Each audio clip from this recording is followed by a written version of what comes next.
उपस्थित अतिथिगण स्नेहर प्रतियोगीगण एठारे बसिथिबा मोर छोट बड़ भाई और भौणी माने समस्त को प्रथमे मोर नमस्कार एवं शुभ सकाळ। मोर नाम नागेश्वरी पूजारी। मु अष्टम श्रेणीर छात्री। आज मु जहांको विषय रे कहिबाकु जाउछि तांको विषय रे आमे समस्ते अल्प बहुत जानिछे। से होचंती आम जातिर पिता महात्मा गांधी। आज तांकर जन्म दिवस।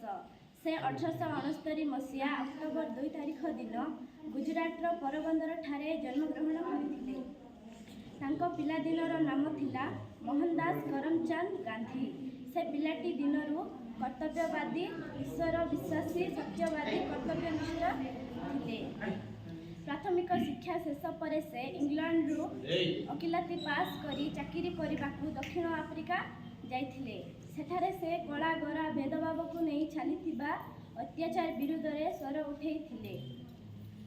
उठैथिले। परे से 1915 मसीह रे भारत फेरी आसी स्वाधीनता संग्राम पई निजको उत्सर्ग कले। से थिले अहिंसार पूजारी। तांको कथारे की जादू थिला के जानी तांकर गोटिए डाकरारे पूरा देश एकाठी हेई जाउथिला। 1931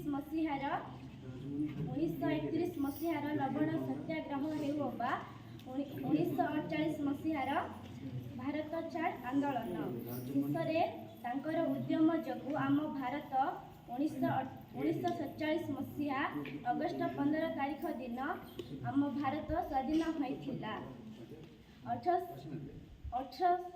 1948 मसीहा जानुआरी 30 तारिख दिन नाथुराम गडसे नामक जड़े व्यक्ति गुड़ी से निहत होइथिले। आज आम पाखरे नाहंती सत किंतु आमे तांको आदर्श आमे सर्वदा प्रेरित हेबु। एतिकी कही मोर वक्तव्य शेष करुछि। जय हिंद।